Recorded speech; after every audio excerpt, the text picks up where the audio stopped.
Rocket launching এর video নিশ্চয়ই আপনারা দেখে থাকবেন। সেটা ইসরো, নাসা কিংবা অন্য যেকোনো স্পেস এজেন্সির হতে পারে।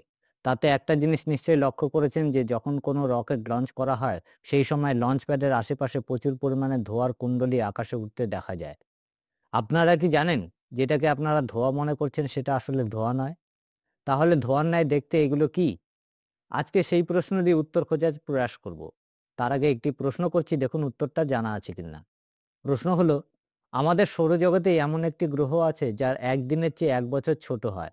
মানে সেই গ্রহটির একদিন সম্পূর্ণ হতে সময় লাগে ২৪৩ দিন। আর তার ১ বছর হতে সময় লাগে মাত্র ২২৫ দিন। বলতে পারেন সেই গ্রহটির নাম কি? অপশন হলো: এ বুধ, বি শুক্র, সি মঙ্গল, ডি শনি। প্রশ্নের উত্তর দেব পর্বের শেষে। চলুন তবে শুরু করা যাক আজকের প্রসঙ্গ।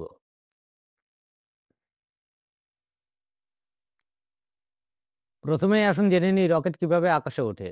রকেট নিউটনের তৃতীয় গতিসূত্র অনুযায়ী কাজ করে থাকে, যা বলে প্রতিটি ক্রিয়ারই সমান বিপরীতমুখী প্রতিক্রিয়া হয়।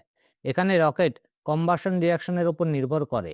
কম্বাসন রিয়াকশনের ফলে রকেটের যে প্রান্ত হতে গ্যাস এবং পার্টিকল নির্গত হয়, সেই গ্যাস আর পার্টিকল রকেটকে তার বিপরীত দিকে ঠেলে তুলতে সাহায্য করে। এভাবে এই রকেট আকাশে উঠতে পারে। এখন প্রশ্ন হলো, এই কম্বাসন রিয়াকশন কি এবং এতে কোন কোন কেমিক্যাল ব্যবহৃত হয়? কম্বাসন রিয়াকশন কি সেটা এখানে বিশদে ব্যাখ্যা করতে গেলে মূল প্রসঙ্গটা অতি দীর্ঘ হয়ে পড়বে। তাই খুব সংক্ষেপে এটা বলা যায় যে কম্বাসন রিয়াকশন হলো এমন কেমিক্যাল রিয়াকশন যার ফলে প্রচুর পরিমাণে এনার্জি পাওয়া যায়, যা প্রায় গড়ে ১৮০ ফুট উঁচু এবং ১০০০ টনের চেয়ে বেশি একটি যানকে পৃথিবীর মাধ্যাকর্ষণ শক্তিকে পরাস্ত করে উঁচুতে উঠতে সাহায্য করে। এই কম্বাসন রিয়াকশনে মূলত ফুয়েল এবং অক্সিডাইজার ব্যবহার করা হয়।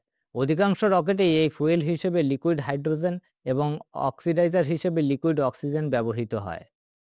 লিকুইড হাইড্রোজেন অত্যন্ত দাহ্য পদার্থ। প্রকৃতিতে হাইড্রোজেন গ্যাসীয় অবস্থায় পাওয়া যায়, কিন্তু তার ঘনত্ব অত্যন্ত কম হয়। ফলে রকেটের ফুয়েল ট্যাঙ্কে যদি গ্যাসীয় হাইড্রোজেন ভরা হতো, তবে সেই ট্যাঙ্কের সাইজ অনেক বড় করতে হতো। ফলে রকেটের সাইজ আরো বড় হয়ে যেত এবং তা আরো ভারী হয়ে যেত, এবং সেটা লিফট অফ করার জন্য আরো বেশি এনার্জির প্রয়োজন হতো। এই সমস্যার সমাধানের জন্য গ্যাসীয় হাইড্রোজেনকে -253 ডিগ্রি সেন্টিগ্রেডে এনে একে লিকুইডে পরিণত করা হয়। ফলে এর ঘনত্ব অনেক বেড়ে যায় এবং ক্ষুদ্র পরিসরের মধ্যেও অনেক বেশি পরিমাণে একে স্টোর করা যায়। অপরদিকে গ্যাসীয় হাইড্রোজেনের চেয়ে লিকুইড হাইড্রোজেন অতিরিক্ত জ্বলনশীল হয়। কিন্তু শুধু হাইড্রোজেন তো একা জ্বলতে পারে না, তার জন্য চাই অক্সিডাইজার। আর এই অক্সিডাইজার হিসেবে ব্যবহৃত হয় লিকুইড অক্সিজেন। হাইড্রোজেনের মতো অক্সিজেনও প্রকৃতিতে গ্যাসীয় অবস্থায় পাওয়া যায়। কিন্তু অক্সিডাইজার ট্যাঙ্কে যে পরিমাণ অক্সিজেন দরকার তা যদি গ্যাসীয় অক্সিজেন দিয়ে আমরা পূরণ করি, তাহলে সেটা কম পড়ে যাবে। ফলে রকেট মাঝপথে মুখ থুবড়ে পড়বে। সেই কারণে অতিরিক্ত অক্সিজেন ভরার জন্য গ্যাসীয় অক্সিজেনকেও লিকুইড অক্সিজেনে পরিণত করতে হয়। গ্যাস হতে লিকুইডে পরিণত করতে অক্সিজেনকে -183 ডিগ্রি সেন্টিগ্রেডে নিয়ে আসতে হয়। লিকুইড হাইড্রোজেন এবং লিকুইড অক্সিজেন দুটোই অত্যন্ত দাহ্যশীল পদার্থ। সেই কারণে রকেটে দুটি আলাদা আলাদা ট্যাঙ্কে এই দুটি পদার্থকে রাখা হয় এবং রকেট লঞ্চ করার ঠিক কয়েক ঘন্টা আগে লঞ্চ স্টেশনের স্টোরেজ ট্যাঙ্ক হতে পাম্প করে এই দুটি পদার্থকে রকেটে ভরা হয়। রকেট যখন লঞ্চ করা হয় তখন এই লিকুইড হাইড্রোজেন এবং লিকুইড অক্সিজেন দুটিকেই একসাথে কম্বাসন চেম্বারে প্রবেশ করানো হয়। কম্বাসন চেম্বারে যখনই এই দুটি পদার্থকে স্পার্ক করানো হয়, তখনই এখানে প্রচুর পরিমাণে ওয়াটার ভ্যাপার এবং গ্রিন এনার্জি জেনারেট হয়। আমরা সকলেই জানি যে হাইড্রোজেন আর অক্সিজেন মিলে জল তৈরি হয়। এখানেও সেই বিজ্ঞানকে কাজে লাগানো হয়। অর্থাৎ যখন লিকুইড হাইড্রোজেন আর লিকুইড অক্সিজেন বিক্রিয়া করে, তখন সেখানে প্রচুর পরিমাণে জলীয় বাষ্প উৎপন্ন হয়। সেই সাথেই প্রচণ্ড তাপ এবং বিকট শব্দ উৎপন্ন হয়। অর্থাৎ রকেট হতে ধোঁয়ার আকারে যেটা আমরা বেরোতে দেখি সেটা আসলে ধোঁয়া নয়, সেটা বিশুদ্ধ জলীয় বাষ্প, যা পরিবেশের কোনো ক্ষতি করে না। রকেট যখন আকাশে ওড়ে তখন ধোঁয়া বলে আমরা যেটা মনে করি সেটা সম্পূর্ণ ভুল। সেটা ধোঁয়া নয়, আসলে সেটা জলীয় বাষ্প। এখন প্রশ্ন হলো, রকেট হতে যে জলীয় বাষ্প নির্গত হয় তার পরিমাণ আর লঞ্চ প্যাডের আকাশে যে মেঘের ন্যায় ধোঁয়া দেখতে পাই তার পরিমাণ তো অনেক বেশি। তাহলে সেটা কি জিনিস? উত্তর হলো, সেটাও জলীয় বাষ্প, ধোঁয়া নয়। তাহলে লঞ্চ প্যাডের আকাশে কেন এই বিপুল পরিমাণ জলীয় বাষ্প উৎপন্ন হয়? আসুন সেটা এবার জেনে নিই। আগেই জানলাম যে কম্বাসন রিঅ্যাকশনের ফলে প্রচুর পরিমাণে ওয়াটার ভ্যাপার মানে জলীয় বাষ্প এবং গ্রিন এনার্জি উৎপন্ন হয়, যা প্রচুর পরিমাণে থ্রাস্ট উৎপন্ন করে রকেটকে আকাশে উঠতে সাহায্য করে। এই গ্রিন এনার্জির একটা বড় অংশ হলো হিট অ্যান্ড সাউন্ড। রকেট লঞ্চের সময় প্রচণ্ড শব্দ উৎপন্ন হয়, যার পরিমাণ প্রায় 200 ডেসিবেলের মতো। এত উচ্চ ক্ষমতা বিশিষ্ট শব্দের তীব্রতা সহ্য করা কোনো মানুষের পক্ষে সম্ভব নয়। এমনকি এই বিকট শব্দের প্রতিধ্বনি লঞ্চপ্যাড সহ স্বয়ং রকেটকেও ড্যামেজ করতে পারে। সেই কারণে লঞ্চপ্যাডে সাউন্ড সাপ্রেশন টেকনোলজি ব্যবহার করা হয়। সাউন্ড সাপ্রেশন টেকনোলজি কি সেই নিয়ে বিশদে আলোচনা করে ভিডিওটা দীর্ঘ করার কোনো ইচ্ছা আমার নেই। তাই সংক্ষেপে এটা জানুন যে শব্দের তীব্রতা কম করার জন্য জলের বুদবুদকে কাজে লাগানো হয়।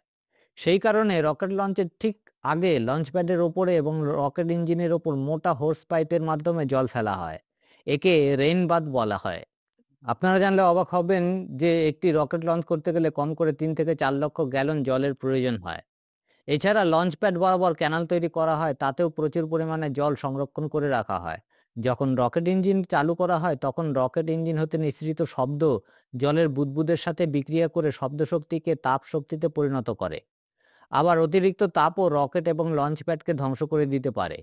কিন্তু লঞ্চপ্যাডের ক্যানালে জল থাকায় এবং লঞ্চিংয়ের সময় হোস পাইপের মাধ্যমে ইঞ্জিনের ওপর জল ছোড়ার ফলে সমস্ত জল মুহূর্তের মধ্যে বাষ্পে পরিণত হয়ে যায়। অর্থাৎ জল একদিকে শব্দের তীব্রতাকে কম করে তাপের পরিমাণ বাড়িয়ে দেয়, আবার সেই তাপ ওই জলকে বাষ্পে পরিণত করে তাপের পরিমাণকে কমিয়ে দেয়। ফলে রকেট এবং লঞ্চপ্যাড দুটোই সুরক্ষিত থাকে।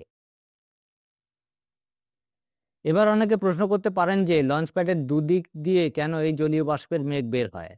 আসলে রকেট লঞ্চ করার সময় যে বিপুল পরিমাণ তাপ এবং শব্দ উৎপন্ন হয় তা প্রতিধ্বনিত হয়ে যাতে সরাসরি রকেটের ওপর আঘাত করতে না পারে, সেই কারণে ক্যানালের দুদিকে মোটা ধাতব চাদরের পাত দিয়ে ক্যানেলের বেশ কিছুটা অংশ মুড়ে রাখা হয়।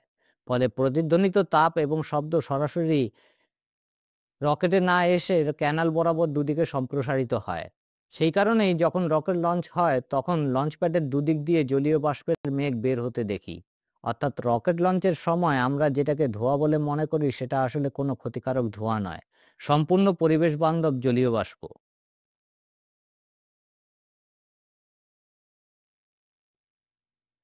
তবে সত্যিই কি রকেট হতে কোনো ক্ষতিকারক ধোঁয়া নির্গত হয় না? না, ঠিক এমনটাও নয়। আগেই বলেছি অধিকাংশ রকেট হতে যে ধোঁয়া নির্গত হতে দেখি সেটা আসলে ধোঁয়া নয়, জলীয় বাষ্প। তবে কিছু রকেট এমন আছে যেগুলিতে লিকুইড ফুয়েলের পরিবর্তে সলিড ফুয়েল ইউজ করা হয়। সেই সমস্ত রকেট হতে সত্যি সত্যি ক্ষতিকারক ধোঁয়া নির্গত হয়। এছাড়া প্রথাগত রকেটগুলিতেও লিকুইড ফুয়েলের সাথে সাথে সলিড ফুয়েলও ব্যবহৃত হয়। এই সলিড ফুয়েল যখন পড়ে তখন তা থেকে aluminium oxide, soot, CO2, hydrogen ক্লোরাইডের মতো ক্ষতিকারক পদার্থ ধোঁয়ার আকারে নির্গত হয়, যা আউটার অ্যাটমসফিয়ারে নিঃসৃত হয়, ফলে আমাদের পরিবেশের কোনো ক্ষতি করে না। আসুন ফেরা যাক প্রশ্নোত্তর পর্বে। প্রশ্ন ছিল আমাদের সৌরজগতে এমন একটি গ্রহ আছে যার একদিনের চেয়ে 1 বছর ছোট হয়। গ্রহটির নাম কি? সঠিক উত্তর হলো অপশন বি, শুক্র গ্রহ। ধন্যবাদ।